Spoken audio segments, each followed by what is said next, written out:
शहरातल्या पोरीला शेतीतली कामं जमणार आहेत का, पाहूयात आपण. एवढी बुट्टी दिसत नाही कॅमेरा. नमस्कार मंडळी, माझं नाव पल्लवी. सुरुवात करते आजच्या व्हिडिओला. घरी आल्या आल्या पाहिलं तर इथे दारात खूप गवत वाढलेलं होतं. तुम्हाला वाटेल की आजी भांडे घासती तर तू काय बसून राहतेस का? तर तसं नाहीये मंडळी. मला हे गवत काढायचं होतं म्हणून आजीने चहाचे भांडे वगैरे घासले. आल्या आल्या तिने मला चहा करून दिलेला होता.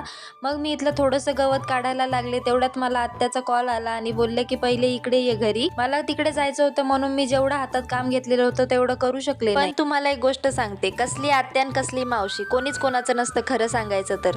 हे कशाने केलं? ते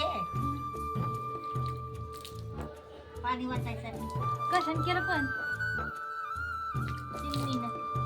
इथे आजीचं उत्तर ऐकून मला एवढं हसायला येत होतं की तुम्ही बघू शकता की माझ्या चेहऱ्यावर किती हसू आलेलं होतं. बरं असो, तुम्हाला हा प्रश्न पडला असेल ना की मी मगाशी असं का बोलली की कसली आत्या आणि कसली मावशी. तर खरं सांगायचं मंडळी तर मी खूप वर्षानंतर म्हणजे जवळपास 4-5 वर्षाच्या नंतर मी गावी आलेली होती.